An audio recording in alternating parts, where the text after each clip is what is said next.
paranoid. You're being played. Constantly. And the most dangerous part? You don't even realize it. Every interaction, every conversation, every glance you ignore, or every favor you feel pressured to do, might not be as innocent as it seems. Behind the curtain of ordinary life, people, sometimes even the ones closest to you, are using subtle psychological tactics to bend your will, steer your choices, and reshape how you see yourself. Nietzsche warned us that manipulation isn't always loud or malicious. In fact, the most potent forms are dressed in charm, cloaked in kindness, and delivered with a smile. Today, we begin a journey through 9 of the most common manipulation tactics used against you daily. This is part 1. And by the end of it, you won't just recognize these behaviors. You'll be immune to them. Let's begin.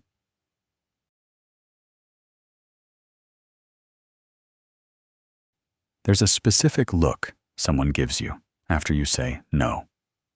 It's not anger. It's disappointment. A quiet, heavy silence that settles into the room, like you've let them down in some profound way. This is the guilt hook, one of the most effective manipulation tools because it doesn't attack your logic. It attacks your morality. Why does this work so well? Because we're wired to want to be seen as good.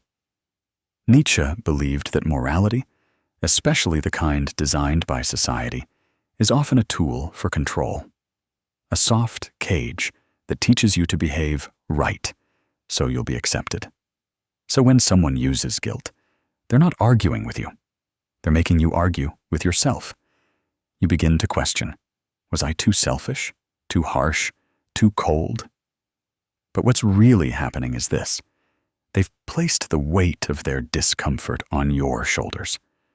And now, your desire to relieve that discomfort is being used as leverage. This is how guilt distorts your boundaries. It doesn't need to scream. It only needs you to care. So, how do you stop this?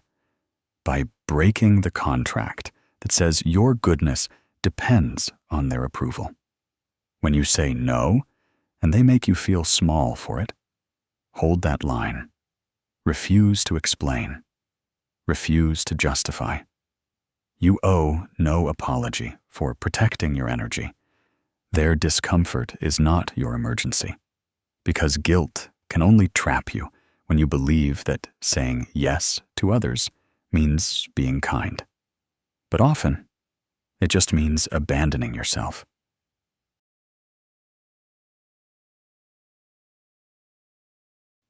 Have you ever left a conversation feeling like you're the one who messed up? Even though you were the one being mistreated? That's not an accident. That's the shifting mirror, a tactic manipulators use to reflect the blame back onto you until you're not even sure what's real anymore. Here's how it plays out. You confront someone about a lie, a cruel comment, or constant disrespect. Instead of acknowledging their behavior, they twist the focus. They say things like, "Why are you always so dramatic? You're the one who's impossible to talk to. Maybe if you weren't so sensitive, I wouldn't have to act that way."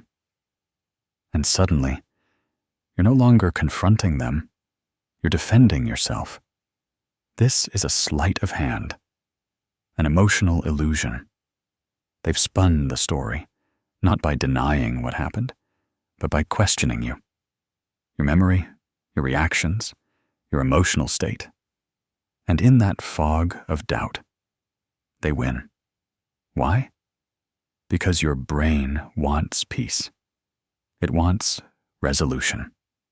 And when someone destabilizes your certainty, your mind will grasp at anything, even false blame, just to feel grounded again. Nietzsche warned us that the will to power doesn't always shout.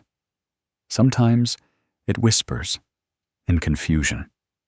A manipulator doesn't need to overpower you. They just need to make you doubt yourself. So how do you fight this? You anchor to the moment, to the facts, to how it made you feel before they twisted it. Don't chase their story. Stand still in your own. Say, this isn't about my feelings. It's about your actions. Then stop. Silence is the cure to distortion. It starves the manipulator of the chaos they need to stay in control. Hold your ground, even when it shakes beneath you. Because when the mirror is broken, you'll finally see who was really behind the cracks.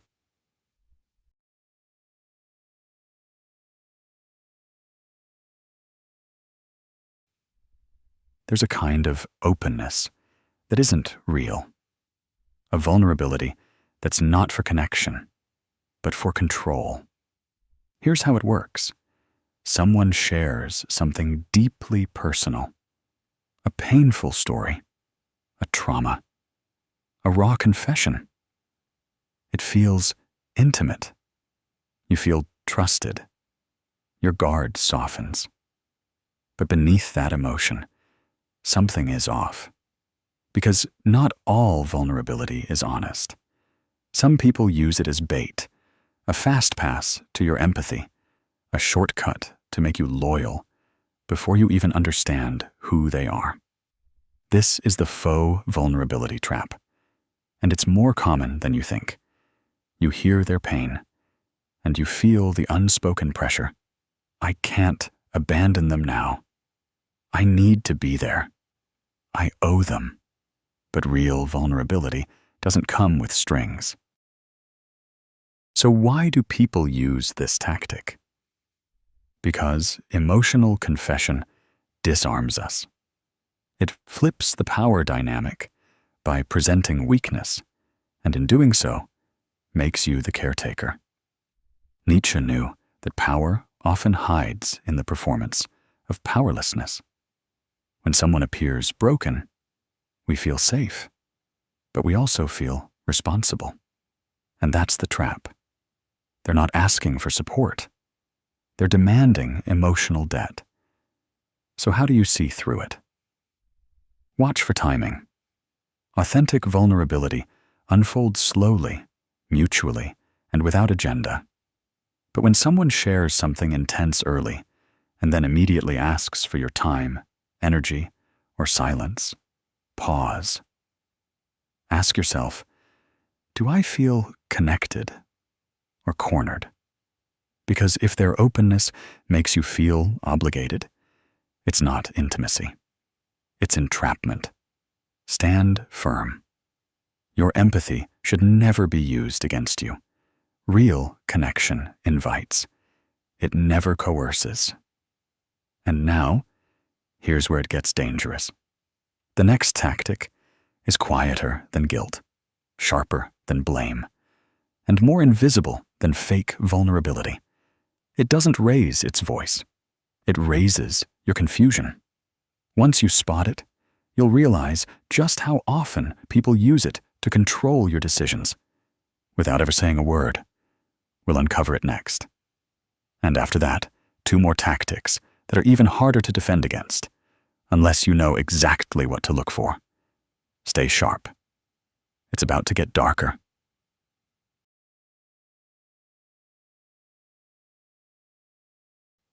They say, let me think about it. Maybe next week. I just need some time. But deep down, you already know. They don't intend to follow through. This is the delay loop, one of the most passive yet powerful manipulation tactics. It gives the illusion of progress while holding you in place. Why does it work?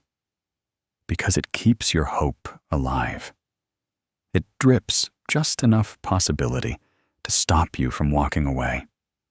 And the moment you bring it up again, they say, you're being impatient. Or worse, you're too demanding. Nietzsche would say that those who can't act often invent elaborate excuses to disguise their willful inaction. But behind every maybe later is usually a no. They're too cowardly to say out loud.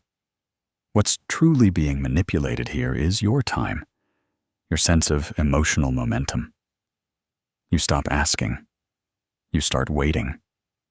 You begin justifying their silence as space, when really it's a leash. How do you escape it? By refusing to negotiate with uncertainty. If someone cannot give you clarity, give yourself closure. Say it once. Say it clearly. And if they hesitate, take their delay as your decision. Because your peace is not a puzzle they get to rearrange endlessly.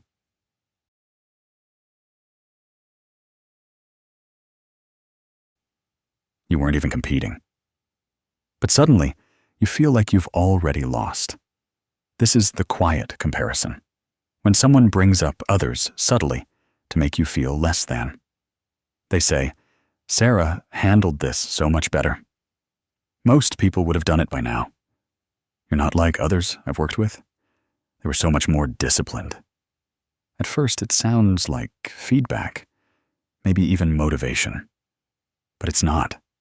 It's a silent war on your confidence, engineered to keep you striving for approval you'll never fully receive. Why is this so effective? Because it weaponizes your desire to belong. Nietzsche believed that comparison is a form of psychological control used by the mediocre to chain the exceptional. And in this case, they don't need to insult you directly. They just need to praise someone else in your presence. What happens next? You doubt yourself. You start performing. You try harder, not out of joy or inspiration, but out of quiet desperation to reclaim your worth. How do you stop this? By removing yourself from invisible races. You don't need to outperform a ghost. You don't need to live in someone else's shadow to feel worthy. And most importantly, you don't need to keep proving your value to someone who keeps shifting the goalpost. Recognize this tactic, not as guidance, but as an attempt to shrink you into submission. Then stop playing their game.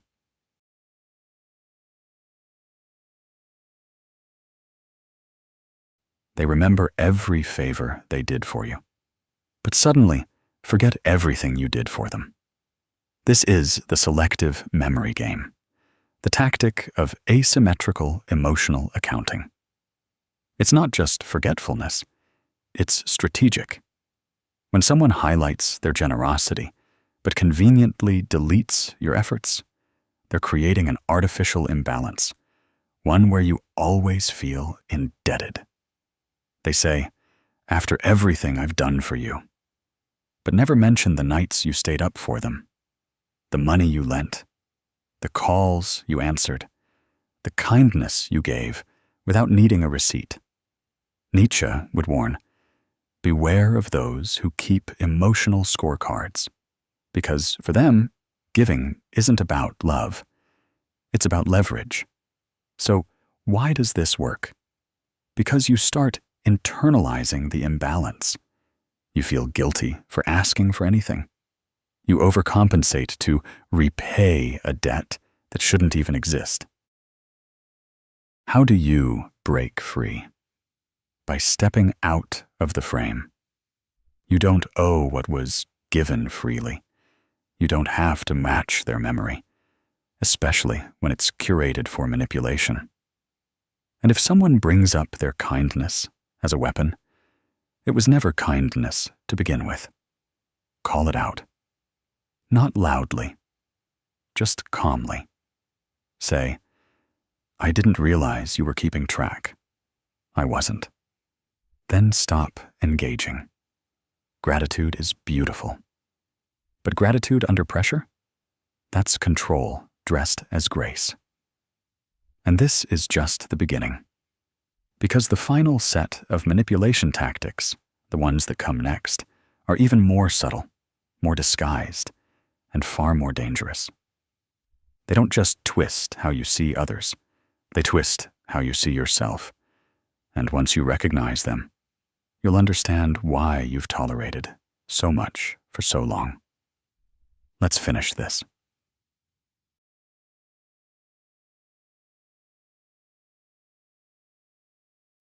They mess up and make it your fault.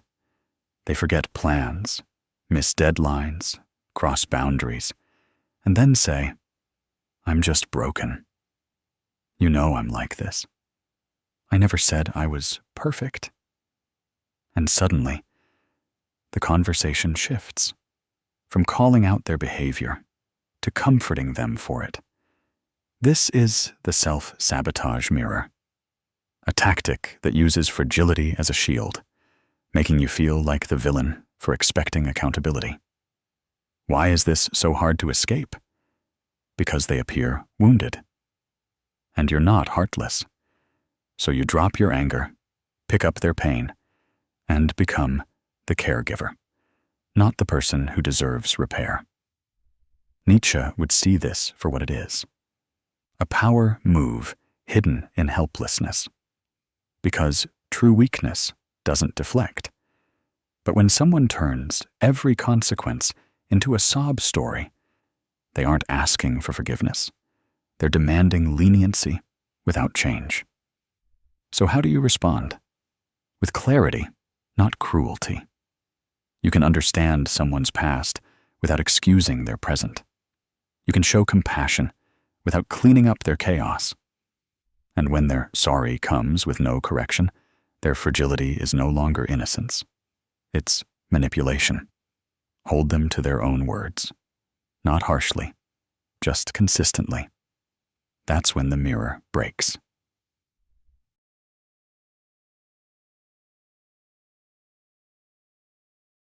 There's always a problem, always a crisis, always something only you can fix.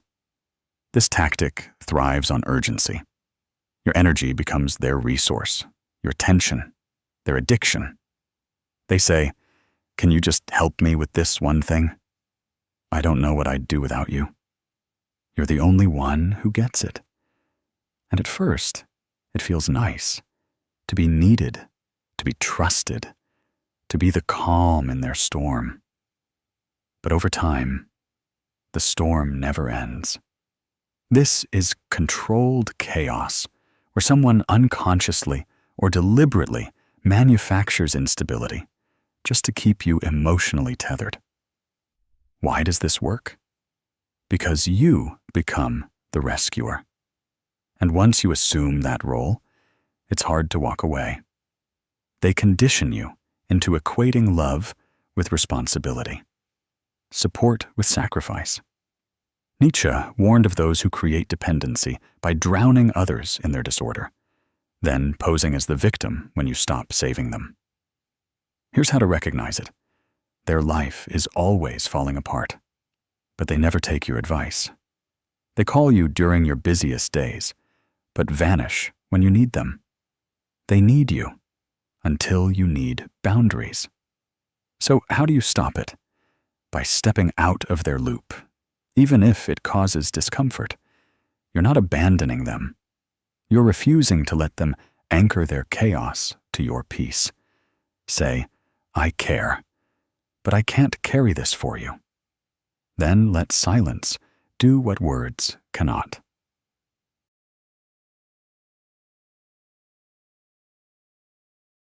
It starts small. A comment, a glance, a question wrapped in concern. Are you sure you can handle that? Don't get your hopes up. I just don't want to see you get hurt. On the surface, it sounds like care, but underneath, it's doubt, planted subtly, watered daily.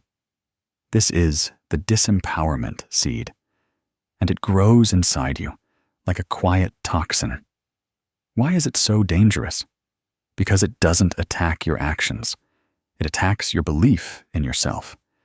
It doesn't say, "Don't do it." It says, you're probably not good enough to.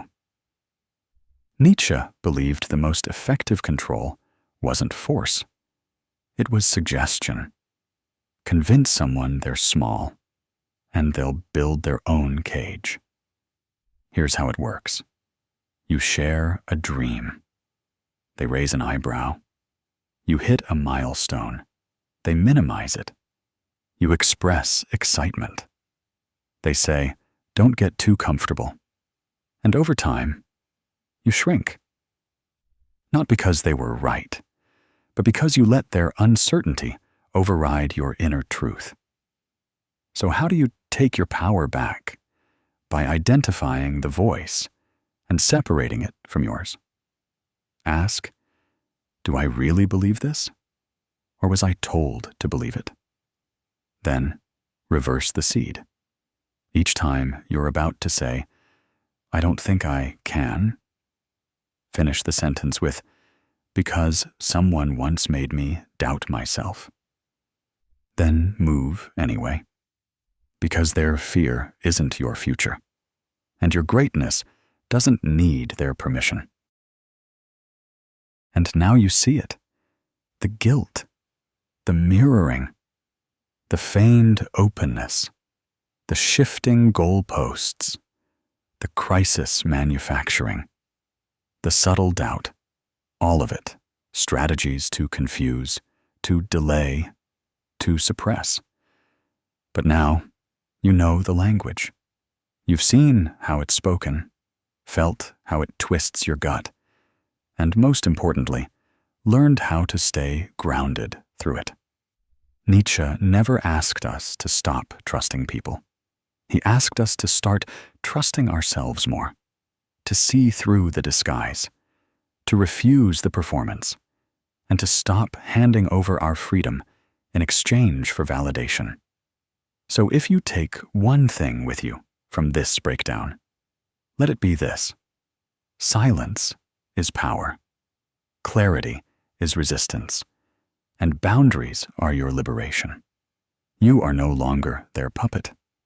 Not today. Not ever again. If this resonated with you, even a little, it means you're already starting to see what most people never notice. Let me know in the comments. Which of these manipulation tactics have you experienced the most? And if this helped you see things more clearly, subscribe, because we're just getting started.